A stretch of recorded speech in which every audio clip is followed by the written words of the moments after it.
Providence Heights College in Provincialate was founded in 1961 as a response to the Sister Formation Conference. Started in the 1950s, the conference initiated an intercongregational effort to enhance the professional lives of religious women. Activities of the associated Sister Formation movement included promotion of college education for sisters.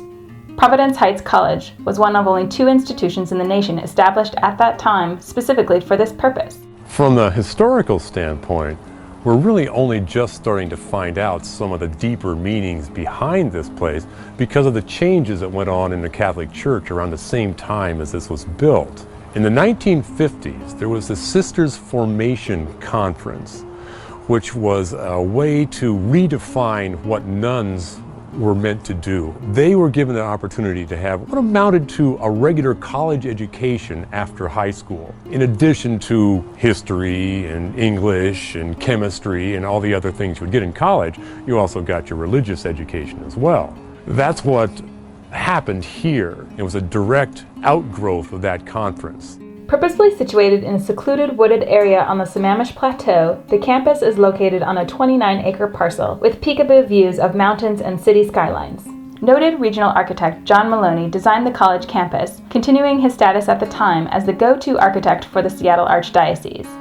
It's a mid-century classic because it was done at a very high structural quality. So a lot of the materials, the glazed bricks, the aluminum framing on all the windows, was very, very expensive, high-quality stuff at the time. The buildings total roughly 200,000 square feet and include classrooms, auditoriums, administrative offices, dormitories, a pool, a gym, and a chapel. The striking chapel is the centerpiece of the campus, with steeply pitched gable clear-story windows infilled with stained glass. Together, these features form a remarkable modernist interpretation of Gothic design elements. The windows were created by Gabriel Loire, a world-renowned stained glass artist from France.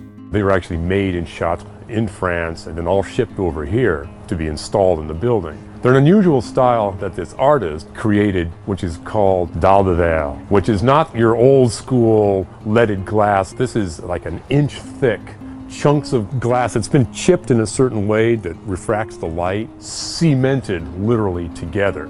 And one of the unique things about it is it's structural. People would say, we'll just save those windows, but it's going to be difficult to save just the windows. They're fairly brittle. It would take a lot of work to support them and remove them by themselves. The idea of just removing the windows and destroying everything else will lose the actual setting that they were designed for. If you took them out, they would be orphaned. A shift to integrate religious education with secular student populations, coupled with the declining numbers of women entering the religious community, forced the college to close in 1969. The sisters continued to operate a conference center in the facility before selling in the late 1970s to the Lutheran Bible Institute, later known as Trinity Lutheran College.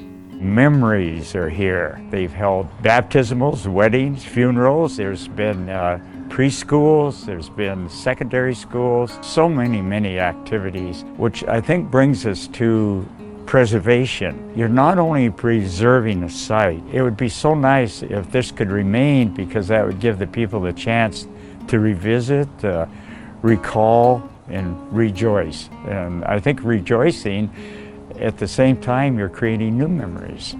The present owner, City Church, purchased the complex in 2004. There is currently a memorandum of agreement for purchase of the property between City Church and a housing developer who plans to scrape the site and build 130 single-family homes. With development in Issaquah and Sammamish exploding in the last decade, supporters are eager to preserve this significant piece of the area's history.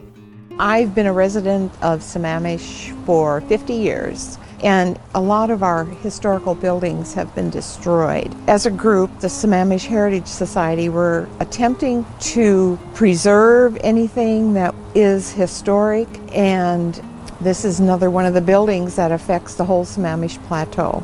A lot of people will look at this and say, it's only 55 years old. Not old enough to be really interesting. So a lot of things don't survive that transition.